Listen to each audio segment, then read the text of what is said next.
वो जिसकी परमिशन के बिना कोई नेता भी डिसीजन नहीं ले पाता था, वो जिसके नाम से बड़ा गुंडा भी घबराता था, आखिर क्यों वो हीरो सबसे अपनी असली पहचान छुपाता रहा। पॉकेट एफएम की इस कहानी में रोमांस भी है, ड्रामा भी है और जी हाँ, एक्शन भी है। तो इस वीडियो को स्किप किए बगैर बने रहिए हमारे साथ।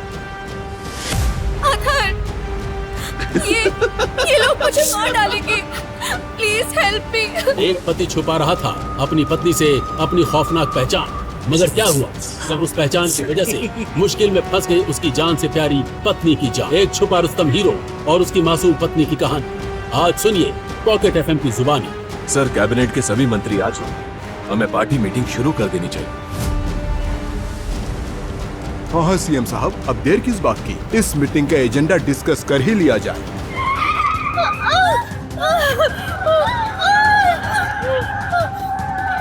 मुख्यमंत्री निवास में हो रही थी एक बहुत बड़ी मीटिंग। सभी नेता आ चुके थे, मगर सीएम साहब ने अब तक मीटिंग शुरू नहीं की थी। उनकी शक्ल से लग रहा था जैसे उन्हें किसी का बेसब्री से इंतजार हो। बेचैन हो रहे नेताओं में से एक नेता ने आखिर सीएम साहब से पूछ ही लिया, सीएम साहब, आप किसका वेट कर रहे हैं? तभी ये गाड़ी मुख्यमंत्री निवास के गेट पे आके रुकी। वहाँ खड़े सिक्योरिटी गार्ड्स ने जैसे ही ड्राइवर को देखा, दरवाजा मानो अपने आप ही खुल गया। सीएम साहब ने अपनी घड़ी देखी और फिर दरवाजे की तरफ देखते हुए बोले, बस 5 मिनट और, बॉस आते ही होंगे। सीएम साहब के मुंह से किसी और के लिए बॉस शब्द सुनकर वो सभी नेता आपस में खुसुर फुसुर करने लगे कि तभी दरवाजे से फटे जूते पहने 2 कदम अंदर आए। सभी नेताओं की नजर उन फटे जूतों से होती हुई फटी पुरानी जीन्स और एक मैली शर्ट पहने हुए एक आम से नजर आने वाले आदमी पर गई, जिसने मीटिंग रूम में आते साथ सीएम साहब से कहा, सॉरी, ट्रैफिक में फंस गया था। उस आदमी को देखकर सीएम साहब अपनी कुर्सी से खड़े हो गए और सीएम साहब को देख बाकी नेता भी अदब से खड़े हो गए। मेरे प्यारे भाइयों, ये है मिस्टर अथर्व सिंघानिया उर्फ किंग, मेरे बॉस। और मैं इन्हें अपना बॉस क्यों मानता हूँ वो आप सबको आज की मीटिंग के बाद पता चल ही जाएगा। पर मीटिंग शुरू होने से पहले मैं आप सबको एक बात बताना चाहता हूँ। आज मैं आपको इस मीटिंग में जो भी बताने वाला हूँ, उसकी भनक इस कमरे के बाहर एक परिंदे को भी नहीं लगनी चाहिए। Got it? अथर्व की बात सुनकर सभी मंत्रियों ने हामी भरी और फिर शुरू हुई 15 मिनट की वो मीटिंग, जिसने उस कमरे में मौजूद हर नेता को सोचने पर मजबूर कर दिया। मगर इस सीक्रेट मीटिंग से अनजान सीएम हाउस के बाहर मर्सिडीज कार में बैठे विजय अग्रवाल और उनकी पत्नी मनीषा अग्रवाल बेचैन हुए जा रहे थे। 15 मिनट बोल के गया था, 20 मिनट हो गए। हाँ। अरे कहाँ मर गया ये हमारा लूजर दामाद अथर्व। मुझे तो ये समझ नहीं आ रहा है कि फटे कपड़े और गरीबों सी शक्ल होने के बाद भी इसे सीएम हाउस में एंट्री कैसे मिल गई। जी हाँ, सही समझा आपने। विजय और मनीषा उसी अथर्व के बारे में ये बातें कर रहे हैं जिस अथर्व को सीएम साहब भी अपना बॉस मानते हैं। पर अगर अथर्व वाकई इतनी बड़ी हस्ती है तो फिर उसे उसके सास ससुर हल्के में क्यों लेते हैं? पता चल जाएगा। पहले जरा हम अथर्व की पत्नी नैना से तो मिल लें, जो उस वक्त सीएम हाउस के दरवाजे पर नजर टिकाए अपने पति के बाहर आने का वेट कर रही थी। कहाँ चला गया ये अथर्व? फोन भी स्विच ऑफ करके बैठा है। इतने में नैना को सीएम हाउस के दरवाजे से बाहर आता अथर्व दिखाई दिया और अथर्व के कार में पहुंचकर ड्राइवर सीट पर बैठते ही मनीषा और विजय उस पर टूट पड़े। कहाँ रह गया था तू? पूरे सीएम हाउस में झाड़ू कटका लगा रहा था क्या? अरे, या फिर यहाँ भी गाड़ियाँ साफ करने की नौकरी मांगने गया था तू? अरे शांत हो जाइए पापा जी और मम्मी जी, आप भी थोड़ा रिलैक्स कीजिए। यहाँ सीएम साहब के यहाँ मैं नहीं, मेरे चाचा जी नौकरी करते हैं। वो सीएम साहब के बाग के माली हैं। मैं उनसे ही मिलने गया था। अरे तुम माली काका की भतीजे, अब चुपचाप गाड़ी चालू कर, हम पार्टी के लिए लेट हो रहे हैं। अथर्व ने गाड़ी चालू की और वो लोग वहाँ से निकल गए, मगर अथर्व इस बात से अनजान था कि लाल रंग की एक गाड़ी उनका पीछा कर रही है। जहाँ स्टीयरिंग व्हील थामे अथर्व का ध्यान सड़क पर था, वहीं उसके पीछे बैठी उसकी पत्नी नैना मन ही मन अथर्व के बारे में ही सोच रही थी। हे भगवान, आपने मेरे पति को इतना भोंदू क्यों बनाया है? इस आदमी को मेरी तो क्या, अपनी खुद की इज्जत की कोई परवाह नहीं है। हाँ, सारा दिन मेरे माँ बाप से खरी खोटी सुनता रहता है, मगर इसके कान में जूं तक नहीं रेंगती। ये नहीं कि कोई छोटी मोटी नौकरी ढूंढकर इज्जत की रोटी कमा ले। इसे तो बस ससुराल में मुफ्तखोर दामाद बनकर रहना ही अच्छा लगता है। जहाँ नैना ये सोच सोच कर परेशान हो रही थी, वहीं अब अथर्व ने गाड़ी एक ऐसे मोड़ पर घुमा दी थी कि जिसे देख मनीषा और विजय एक साथ ही चिल्ला उठे। अरे ये क्या हुआ? ये किस मोड़ पर गाड़ी डाल दी तूने? अनाड़ी ड्राइवर, तुझे इतना भी नहीं पता कि इस मोड़ पर आए दिन लूटपाट होती रहती है। शॉर्टकट के चक्कर में हमारी जान जोखिम में डाल दी तूने। अरे मम्मी जी, पापा जी, डोंट वरी। जब तक आप मेरे साथ हैं, टेंशन के बारे में मेंशन करने की जरूरत नहीं है। अथर्व का इतना कहना ही था कि तभी कुछ बाइकर्स ने कार के ठीक सामने अपनी बाइक लगा दी। मरवा दिया ना? मिल गई तेरे कलेजे को ठंडक। अरे 50 लाख का नेकलेस पहना है मैंने। और मेरी घड़ी भी 25 लाख की है। पैसा छोड़ो अथर्व, इन गुंडों ने अगर हमें मार डाला तो कौन होगा इसका जिम्मेदार? हाँ, वो सभी बाइकर्स अपनी बाइक के एक्सीलेटर को रेस देते हुए अथर्व को ही घूरने लगे। अथर्व ने हैंड ब्रेक ऊपर उठाया और गाड़ी का दरवाजा खोलकर वो उन गुंडों की तरफ बढ़ने लगा। अथर्व, तुम पागल हो गए हो? वहाँ कहाँ जा रहे हो? अरे हीरो बनने के चक्कर में आज तू हम सब की बलि चढ़वा के ही मानेगा। अब अथर्व को नैना और मनीषा की आवाजें नहीं सुनाई दे रही थी। उसे तो बस अपने सामने खड़े उन बाइकर्स की शक्लें दिख रही थी और दिख रहे थे उन सब के हाथों में चमचमाती हुई रामपुरी छुरियां। मगर अथर्व बिना डरे उन गुंडों के ठीक सामने जा खड़ा हुआ और ये देख उनमें से एक गुंडे ने अथर्व को आंखें दिखाते हुए कहा, किस माई का लाल है बे तू, जो हम सबके सामने खड़ा हो रहा है? चल अब साइड को हट ले। हम लोग तेरी कार और उसमें बैठे तेरे परिवार को लूटने आए हैं। उस गुंडे को लगा था कि उसकी धमकी सुनकर अथर्व घबरा जाएगा, मगर अथर्व ने जो उससे कहा उसे सुनकर तो उसका माथा ही घूम गया। वीरू का लड़का है ना तू? क्या बोला तूने? तू मेरे बाप का नाम कैसे जानता है? क्योंकि मैं तेरे बाप का बाप हूँ साले, और मेरा नाम है किंग। किंग। अथर्व के मुंह से ये नाम सुनकर अपनी बाइक को घुमाकर वो सब वहाँ से भीगी बिल्लियों की तरफ भाग गए। मगर उन्हें भगाकर जैसे ही अथर्व कार में वापस आया, उसकी सांस उसी पर बरसने लगी। क्यों रे? ऐसा क्या कह दिया तूने उन लड़कों से जो वो लुटेरे हमें लूटे बिना ही भाग लिए? अरे सासू माँ, मैं क्या बताऊँ आपको, इस देश में बेरोजगारी इतनी बढ़ गई है कि ये बच्चे एक एक बोतल बियर पीने के लिए भी लूटपाट जैसी वारदातों को अंजाम देने लगे हैं। मैंने बस उन सबको बियर पीने के लिए 5000 दिए, सब बेचारे मुझे दुआ देकर चलते बने। अरे पर तू ये बता कि तेरे जैसे फटी जेब के वारिस के पास 5000 आए कहाँ से? अरे पापा जी, आप भूल गए, कल ही आपने मुझे कार की सर्विसिंग करवाने के लिए कुछ पैसे दिए थे। ये 5000 उसी पैसे में बच गए। अच्छा बेटा, पहले जरा मैं आज की पार्टी में दम भर के दारू पी लूं, फिर तुझसे वो 5000 भी वसूल लूंगा। पापा, आप जो बोलते हैं वो आपको खुद सुनाई देता भी है कि नहीं? हाँ? एक तो अथर्व ने हमारी जान बचाई और आप 5000 जैसी छोटी सी रकम के लिए उस पर ही बरस रहे हैं। शर्म आती है मुझे आपके चिंदीपने पर। नैना को खुद का बचाव करता देख अथर्व का दिल गदगद हो उठा। चाहे उसके ससुराल वाले उससे कैसे भी बर्ताव करते हो, मगर अथर्व के लिए जो मायने रखता था वो था नैना का बर्ताव। तो सुनसान सड़क से निकलती हुई वो कार आगे पार्टी डेस्टिनेशन वाले होटल की तरफ बढ़ ही रही थी, तो वही उस कार का पीछा कर रही थी वो लाल कार जो बहुत देर से अथर्व का पीछा कर रही थी। फाइनली हम पार्टी में पहुंच गए। ए अथर्व, गाड़ी से बाहर निकलने के बारे में सोचना भी मत। यही ड्राइवर की तरह बैठकर गाड़ी की निगरानी करना, समझा? इस तरह से अथर्व को फटकार लगाकर मनीषा और विजय होटल के अंदर चल पड़े।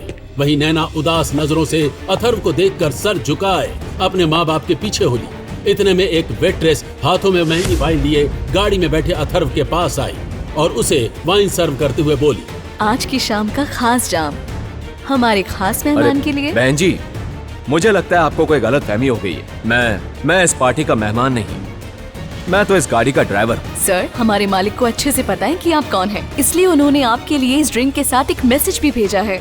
मैसेज? कैसा मैसेज? और फिर उस वेट्रेस ने अथर्व के हाथ में एक छोटा सा कागज का टुकड़ा थमा दिया, जिसमें लिखे मैसेज को पढ़ते हुए अथर्व की आंखें बड़ी होने लगी। किंग, मैंने तुम्हें पहचान लिया है। अभी के अभी मुझसे आकर बेसमेंट में मिलो, वरना इस पार्टी से तुम्हारी पत्नी नहीं, उसकी लाश वापस जाएगी। तुम्हारा पुराना दुश्मन। उस मैसेज को पढ़ते ही अथर्व की आंखें गुस्से से लाल हो गईं। वो नैना से तहे दिल से मोहब्बत करता था और वो ये नहीं चाहता था उसका कोई पुराना दुश्मन उसकी प्यारी पत्नी को नुकसान पहुंचाए। वो गुस्से में कार से बाहर निकला, मगर जैसे ही वो होटल के बेसमेंट में पहुंचा, उसे सुनाई दी नैना की चीख। इसे सुनकर जब उसने पीछे मुड़कर देखा तो उसे नैना दिखाई दी, एक ऐसे आदमी के साथ जिसे देखकर अथर्व पूरी तरह से चौंक गया। आओ किंग आओ, मुझे तुम्हारा ही इंतजार था।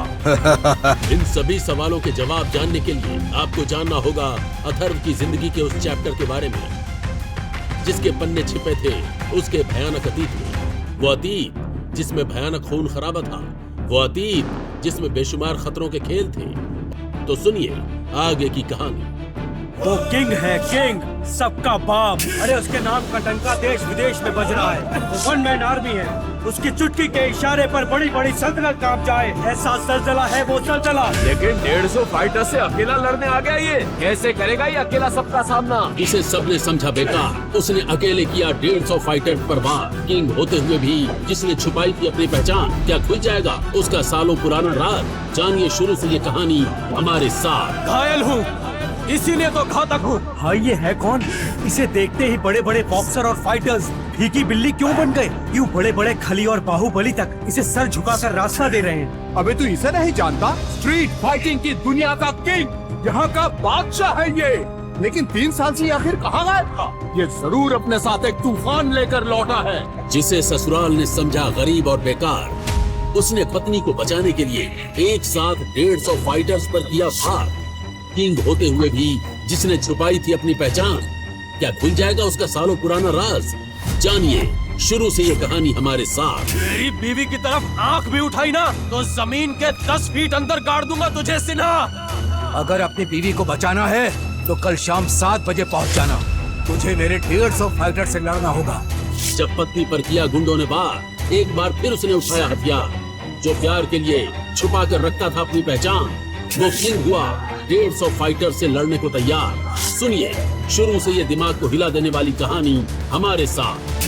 गड्ढा छोटा है चाचा, इसे बड़ा करो। आज कम से कम 500 लोगों को कब्र में पहुंचाने का मूड है मेरा। अथर्व को स्ट्रीट फाइटिंग की दुनिया का किंग कहा जाता है, क्योंकि वो अपने दुश्मनों को केवल हराता नहीं था बल्कि उन्हें मारकर दफनाता भी था। किंग, बड़ा गड्ढा खोदने में समय लगेगा, मुझे थोड़ा और वक्त दीजिए। सिन्हा साहब, 500 की जगह एक बार में 50 लोग ही भेजना। क्या हुआ किंग, डर गए क्या? डरा नहीं सिन्हा साहब, वो क्या है ना कि ये कब्र खोदने वाला 500 लोगों की कब्र एक बार में नहीं खोद पाएगा। तो मैंने सोचा इस बार 50-50 के लॉट में आपके इन लड़कों को नर्क का दरवाजा दिखाता हूँ। जहाँ अथर्व को स्ट्रीट फाइटिंग की दुनिया का किंग कहा जाता था, वहीं उसके ससुराल में उसे सब नाकारा, निकम्मा, नौकर समझते थे।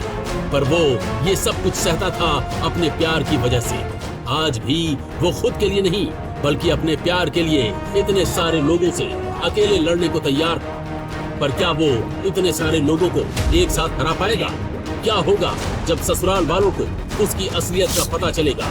इन सवालों का जवाब जानने के लिए बने रहिए हमारे साथ और सुनिए आगे की कहानी। क्या बॉडी है आपकी जीजू, एकदम फौलाद है फौलाद। अबे ओ फौलाद की औलाद, कितनी बार कहा है युग तुझे कि इस अथर्व से दूर रहा कर। इसकी संगत में रहा ना तो झाड़ू पोछा लगाता रह जाएगा बस। अपनी माँ की बातें सुनकर युग मुंह बनाते हुए वहाँ से चला गया। दरअसल अथर्व अग्रवाल खानदान का जमाई था, लेकिन कोई दामाद जब घर जमाई हो और गरीब भी हो तो ससुराल वालों से 36 का आंकड़ा होना तो तय ही है। अथर्व को तो सबके ऐसे ही ताने सुनने की आदत है। वहीं उसकी बीवी नैना उसे देखती तक नहीं थी। 3 साल से एक छत के नीचे रहते हुए भी दोनों पति पत्नी अजनबियों की तरह रहते हैं। तभी उसकी पत्नी नैना बहुत टेंशन में और कांपते हुए जल्दबाजी में अपने कमरे की तरफ जाती है और उसे देख अथर्व से रहा नहीं जाता। नैना, क्या हुआ, तुम ठीक तो हो? हाँ, मुझे क्या होगा, मैं ठीक हूँ। उसी वक्त नैना के फोन पर किसी का फोन आता है, जिसे देख नैना के हाथ कांपने लगते हैं और आंखों में जैसे डर छा जाता है। वो फोन उठाकर कान से लगाकर अपने कमरे की तरफ चली जाती है। अथर्व उसके पीछे जाता है कि तभी उसकी सास मनीषा पीछे से बोली, वे तू मेरी बेटी की दुम है क्या जो उसके पीछे पीछे चल पड़ा? गाड़ी साफ कर, तेरे ससुर को ऑफिस के लिए निकलना है। ये डायन कब निकलेगी इस दुनिया से? इसे तो यमराज भी अपने पास बुलाने से डरता होगा। मुंह मत चला, जोर से बोल, क्या बोल रहा है? माँ जी, आपका कहा पत्थर की लकीर है, सफाया कर दूंगा उस मर्सिडीज का। है? क्या बोला? मेरा मतलब गाड़ी चमका दूंगा माँ जी, डोंट वरी। उसे डेंजर लुक देकर मनीषा वहाँ से चली गई। तभी अथर्व ने किसी को कॉल किया। इस वक्त उसका रुबाब भी बदला हुआ था। पता करो नैना के साथ क्या हुआ है। आज सुबह वो कहाँ गई थी, किससे मिली थी और हुआ क्या था? सबकी इन्फॉर्मेशन चाहिए मुझे जल्दी। काम हो जाएगा किंग। सुबह से शाम हो गई थी, लेकिन नैना अपने कमरे से उतरकर नीचे नहीं आई, न उसने खाना खाया। वो खाना लेकर उसके कमरे की तरफ बढ़ा, तो अथर्व को नैना और उसके पेरेंट्स की आवाज सुनाई दी। ये क्या किया तुमने, जानती भी हो? तुम्हारा ये कदम हमें मौत के मुंह तक पहुंचा सकता है, बर्बाद कर सकता है हमें। बर्बाद तो हम हो चुके हैं माँ। अथर्व को समझ पाता ठीक उसी वक्त उसका फोन बजा। साइड में जाकर जब उसने फोन उठाया तो उसे एक ऐसी बात पता चली कि उसके होश उड़ गए। बॉस, नैना मैम ने आज सुबह अंडरवर्ल्ड माफिया मिस्टर सिन्हा के बेटे को थप्पड़ मार दिया। What? Yes boss, Mayank Sinha Agarwal company के कुछ बिल्डिंग्स अंडरटेक करना चाहता था। उसने नैना मैम को धमकी दी और उसकी पहचान जाने बिना उन्होंने उस पर हाथ उठा दिया। ये सुनकर अथर्व एक पल वहां नहीं रुका और मेंशन से बाहर निकल गया। थोड़ी दूर रोड पर पहुंचते ही उसके सामने ब्रांड न्यू आलीशान गाड़ी खड़ी थी। गाड़ी पुरानी बिल्डिंग की तरफ ले चलो राजवीर। गाड़ी आगे बढ़ी और कुछ देर में ही वो लोग एक ऐसे एरिया में थे जहां कई सारी पुरानी बिल्डिंगें थी। बाहर से सुनसान खाली लगने वाला वो इलाका अंदर से खतरनाक माफिया और अंडरग्राउंड फाइटर से भरा हुआ था। अथर्व को वहां देखकर हर कोई सुन्न पड़ गया और सबने उसके लिए रास्ता छोड़ दिया। कुछ लोग जो रिंग में फाइटिंग मैच खेल रहे थे बात करने लगे। ये कौन है भाई? इसे देखकर सब रास्ता क्यों दे रहे हैं? अबे बच्चा है क्या? किंग को नहीं जानता? स्ट्रीट फाइटिंग चैंपियन है किंग। बस पिछले 3 साल से उसने कोई मैच नहीं लड़ा। क्यों? 3 साल पहले क्या हुआ था और अब अचानक ये यहाँ क्यों आया है? किंग आया है तो अपने साथ तूफान जरूर लेकर आया होगा, पता चल जाएगा। अथर्व सबको नजरअंदाज करके अपने आदमी राजवीर के साथ उस बिल्डिंग के सबसे ऊपर वाले फ्लोर पर पहुंचा जहां अंडरवर्ल्ड के खूंखार माफिया बड़े बड़े सौदे किया करते थे। अथर्व सीधा सबसे बड़ी चेयर पर बैठे शख्स अनुभव सिन्हा से बोला, अपने बेटे को बोल देना मेरी पत्नी नैना से दूर रहे। अगर उसकी तरफ आंख उठाकर देखा तो तेरे बेटे की लाश तेरे घर पे भेज दूंगा, याद रखना। मयंक एक कमरे से बाहर आकर अथर्व को घूरते हुए बोला, उसने थप्पड़ मारा है मुझे। तेरी पत्नी को उसकी औकात याद दिलाऊंगा मैं। गुस्से से उसका कॉलर पकड़ लिया और उसके ऐसा करते ही वहां मौजूद लगभग 500 लोगों ने अथर्व की तरफ गन तान दी, लेकिन अथर्व के चेहरे पर एक शिकन तक नहीं आई। यहीं मार के काट दूंगा। पहले किंग हथियार हाथ में लेकर घूमता था और अब जेब में लेकर घूमता है, लेकिन इसका मतलब ये नहीं कि इस्तेमाल करना भूल गया हूँ मैं। अथर्व ने लाल आंखों से घूरते हुए मयंक से कहा। मयंक की तो जान निकल गई। वो अपने पापा की तरफ देखने लगा। मिस्टर सिन्हा बोले, वेलकम किंग, तुम्हारा इंतजार था मुझे। पावर, पोजीशन, पैसा, ताकत, ये सब छोड़ दिया तुमने। किसके लिए? बीवी के लिए? उसका नाम किसी के मुंह से बर्दाश्त नहीं करूंगा। अरे अरे, इतना प्यार? सोच, तुझे अपनी बीवी से इतना प्यार, मेरे बच्चे को हाथ लगाने वाले के हाथ काट देना चाहता हूँ। ये सुनते ही अथर्व ने फुर्ती से अपने स्लीव्स में छिपे हुए हथियार को निकालकर सिन्हा के गर्दन पर रख दिया और उस पर गन ताने खड़े सभी लोगों ने गन लोड कर दी। चलाओ गोली, लेकिन एक भी गोली मुझ तक पहुंचने से पहले तुम्हारे बॉस का सर मेरे पैरों पर पड़ा होगा। फुटबॉल खेलना उसके साथ, फुटबॉल। कसम पैदा करने वाले की। हथियार नीचे करो सब। और किंग, इतना तो तुम अच्छे से जानते ही होगे कि जब अंडरवर्ल्ड की दुनिया में 2 लोगों में दुश्मनी होती है तो फैसला फाइनल फाइट से होता है। ऐसा है तो कर लेते हैं फैसला। डेड मैच होगा। 2 लोगों में से कोई एक ही जिंदा बचेगा। गड्ढा खोद लेना अरीना के पास। जो हारेगा उसकी लाश उसी गड्ढे में दफनाई जाएगी। तो खुद को 30 बार खान मत समझ।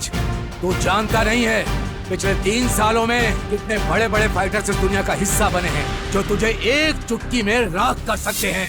आज शाम 7 बजे बुला लेना जिसको बुलाना है और जितनों को बुलाना है। इतना कहकर अथर्व वहां से चला गया। 3 साल पहले उसने इस दुनिया से अचानक गायब होने का फैसला किया था, जब एक दिन अचानक हालात ऐसे बने थे कि उसे अपनी पहचान छुपाकर नैना का पति और अग्रवाल खानदान का दामाद बनना पड़ा था। लेकिन हर शाम वो स्ट्रीट फाइटिंग की प्रैक्टिस किया करता। जब वो घर पहुंचा तो उसके पहुंचते ही मनीषा भड़क उठी। आ गया? तेरी तो अच्छे से क्लास लेती, लेकिन अभी नहीं। अभी हम सब दुबई जा रहे हैं और तू यहीं रहेगा। नैना भी आपके साथ जा रही है? तो क्या तेरे पास छोड़कर जाए उसे, ताकि तेरी मनहूस शक्ल देख देख कर मर जाए मेरी बेटी? अथर्व ने इस बात का जवाब नहीं दिया।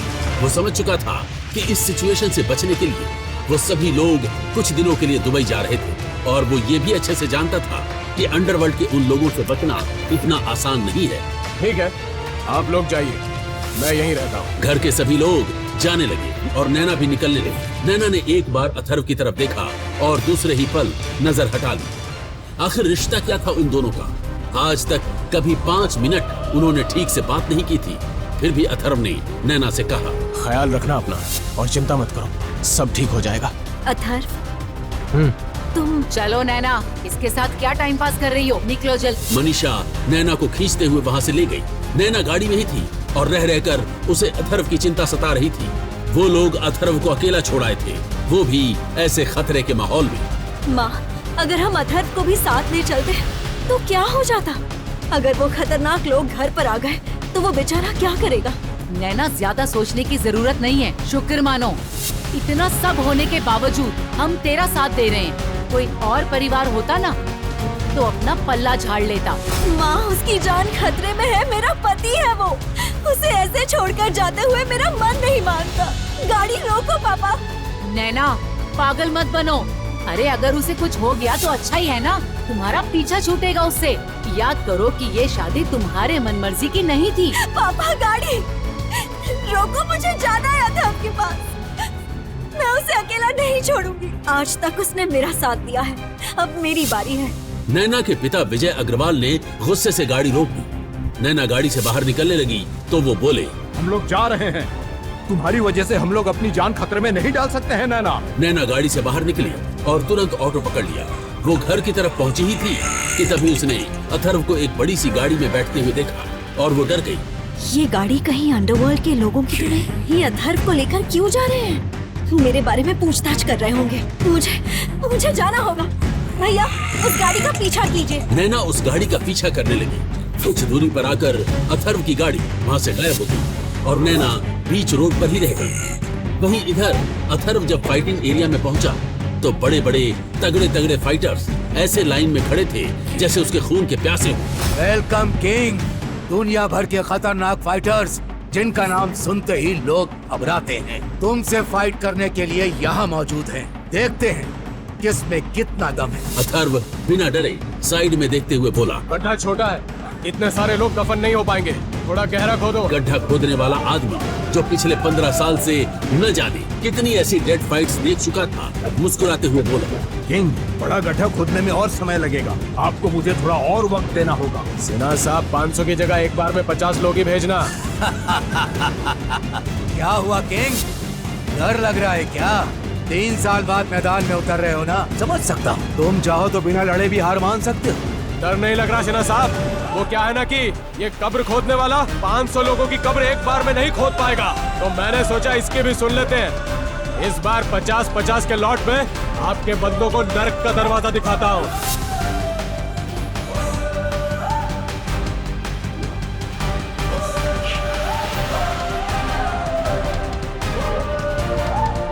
बेवकूफ लोग, अपनी मौत को ऐसे दावत कौन देता है? King is back. बस फिर शुरू हुई अंडरवर्ल्ड की दुनिया की सबसे क्रूअल और भयंकर फाइट। कुछ ही देर में अथर्व का चेहरा, बॉडी सब खून से भरा हुआ था, लेकिन वो खून उसका नहीं, उन फाइटर्स का था जो कुछ वक्त पहले जिंदा थे, लेकिन अभी भी उससे लड़ने वालों की लाइन लंबी थी। और फिर अथर्व के सामने आया एक ऐसा फाइटर जिसके नाम का डंका पूरे एरिया में बज रहा था। खत्म कर दो इसे, रुका। किंग का नाम अंडरवर्ल्ड और स्ट्रीट फाइटिंग की दुनिया से गायब हो जाना चाहिए। ऐसा कोई माइका लाल पैदा नहीं हुआ जो मुझे हरा सके। तू बस अपने फाइटर्स की लाशें गिनता जा सिन्हा। और फिर शुरू हुई लूका और किंग के बीच डेथ फाइट। लेकिन जब किंग को गुस्सा आता है तो दूर कहीं ज्वालामुखी फटता है। अथर्व लूका का खात्मा करने ही वाला था, तभी उसने एक जानी पहचानी आवाज सुनी, जिसे सुनते ही उसके हाथ अपने आप उठ गए। उसने पलट कर देखा तो वो आवाज थी नैना की। इन लोगों ने मुझे पकड़ लिया है, बचाओ मुझे, बचाओ। नैना को उन लोगों के चंगुल में देख अथर्व चीखा, हिम्मत है तो मर्द की तरह सामना कर, मेरी बीवी को छोड़ दे सिन्हा। छोड़ दूंगा, बस तू चुपचाप मार खाता रहे तो मैं उसे छोड़ दूंगा। ये सुनकर अथर्व ने अपने हाथ पीछे कर लिए और लूका ने उसे बुरी तरह मारना शुरू किया। अथर्व नैना के लिए चुपचाप मार खाता रहा और लूका ने उसे मार मार कर अधमरा कर दिया। अथर्व बेजान सा नीचे गिर पड़ा और सिन्हा हंसते हुए, कर दो उसकी पत्नी को मयंक के हवाले, जिसे इसने थप्पड़ मारा था, और सारे 150 फाइटर्स इसके मांस का एक एक टुकड़ा नोच कर अलग कर दो। टूट पड़ो उस पर एक साथ। क्या अब सब मिलकर मार के गाड़ देंगे अथर्व को उस गड्ढे में? क्या करेगा नैना के साथ मयंक? क्या आगे कोई चमत्कार होगा? आखिर कौन है अथर्व? आखिर क्यों उसने आज तक छुपाई थी अपनी असली सच्चाई? क्या होगा उनके रिश्ते का अंजाम? आगे की कहानी जानने के लिए देखिए अगला एपिसोड सिर्फ पॉकेट एफएम के YouTube चैनल पर, और एम्पायर ऑफ हिडन किंग के सारे एपिसोड्स को सुनने के लिए डिस्क्रिप्शन में दी लिंक से डाउनलोड करें पॉकेट एफएम ऐप।